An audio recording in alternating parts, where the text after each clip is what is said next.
আসসালামু আলাইকুম। আমাদের এই প্রশ্নটা হলো tan 4x, এটাকে মূল নিয়মে অন্তরজ নির্ণয় করতে হবে। তো আগের প্রশ্নটার মতো একদম হুবহু সেম প্রশ্ন।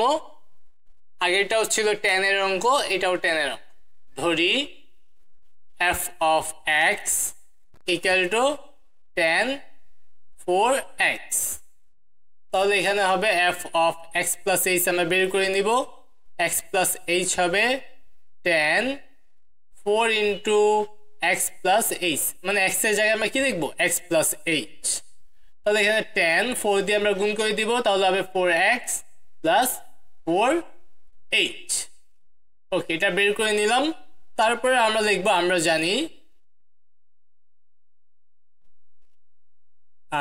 জানি ddx f of x equal to limit h tends to 0 f of x plus h minus f of x divided by h।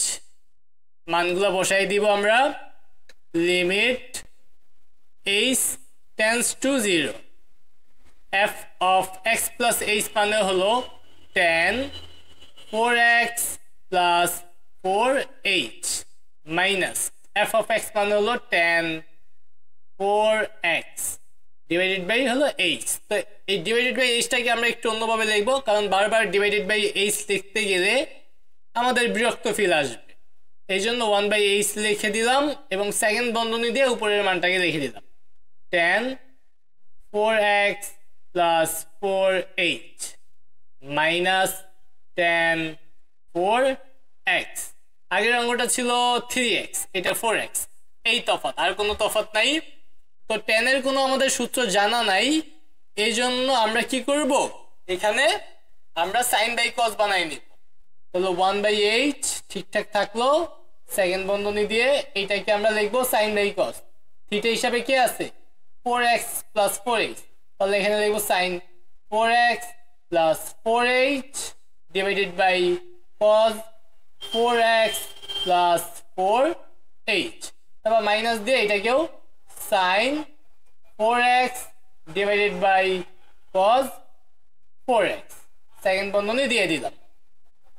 এইবার আমরা এখানে সূত্র অ্যাপ্লাই করব, limit h tends to 0 1/h, সূত্র না, এখানে আমরা বিয়োগ করব, নরমাল বিয়োগ।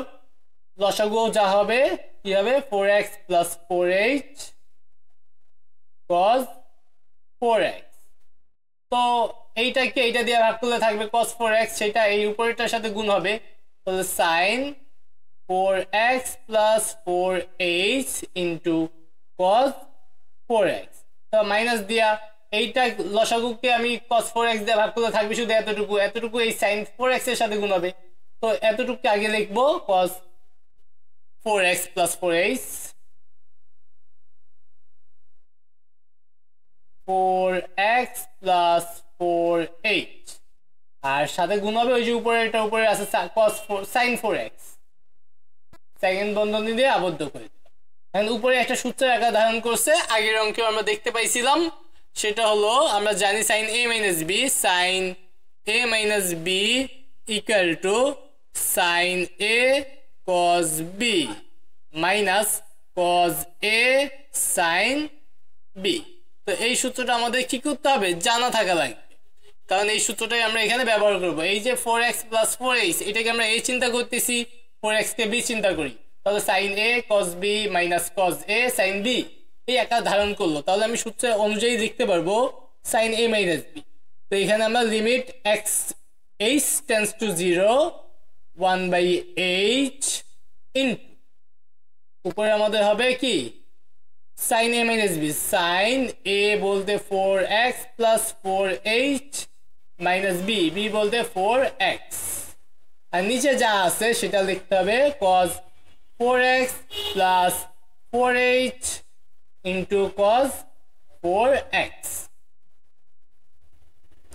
তারপর আমরা কি করব, আমরা দেখব এখানে লিমিট h tends to 0, আমরা এখান থেকে দেখব শুধু 4h থাকবে। তো আমরা এখানেও আমরা 4 দিয়ে গুণ করলাম, এখানে 4 দিয়ে উপরে নিচে 4 দিয়ে গুণ করলাম, 4h লাগবে। আমরা আগের অঙ্কেও দেখছিলাম এই জন্য এক লাইনে করে দিলাম, এখানে 4h থাকলো।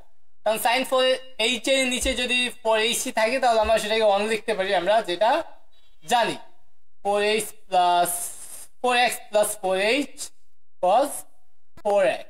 আমরা এখানে উপর নিচে 4 দিয়ে গুণ করলাম আর এটা তো বিয়োগ করলাম, মানে এক লাইনে আমরা দুইটা কাজ করলাম, এই কাজটা করলাম এই কাজটাও করলাম। তোমরা দুই কাজ দুই লাইনে করতে পারো। এবার আমরা কি করবো, এই 4hটাকে এটার নিচে রাখবো আর এইটার নিচে এই হাবিজাবি 4 এর নিচে এই হাবিজাবিটা থাকবে।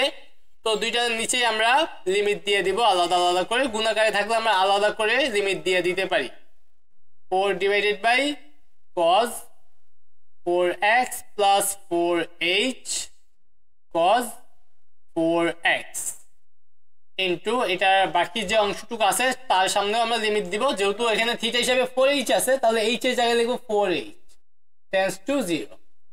উপরে হলো sin 4h আর নিচে হলো এই 4h। আমরা জানি সাইন এর সাথে যেটা থাকবে ডিভাইডেড বাই সেটা থাকলে ফলাফল 1 হয়ে যায়। আমরা এই পাশে আমরা এই h এর মান বসাই দিব। তো 4টাকে আমরা একটু আলাদাভাবে লিখবো 4 আর উপরে 1 দেই, তাহলে আমাদের বুঝতে সুবিধা হবে। তুমি এখানে 4 দিতে পারো, অসুবিধা নাই। h এর মান যদি বসাই দেই তাহলে এখানে কি হয়ে যাবে, একটু শূন্য, তাহলে এখানে ডাইরেক্ট cos 4x লিখে দিলাম, cos 4x into cos 4x। h এর মান বসাই দিছি আর এতটুকুর পরিবর্তে আমি কি লিখবো 1, কারণ সূত্রের আকার ধারণ করছে। তো এখানে আমরা 4 cos 4x মানে কি cos স্কয়ার 4x, তাহলে আমরা এখানে লিখতে পারি 1 বাই cos স্কয়ার 4x। লাইনটা না লিখলেও হবে, অসুবিধা নেই। আমরা অনেক লাইন লিখি, যেসব লাইন তোমাদের না লিখলেও হয়। 1 বাই cos স্কয়ার মানে কি sec স্কয়ার, তাহলে 4 আগে লিখে sec স্কয়ার থিটা হিসাবে কি আছে 4x, আর এইটাই হবে আমাদের অ্যান্সার।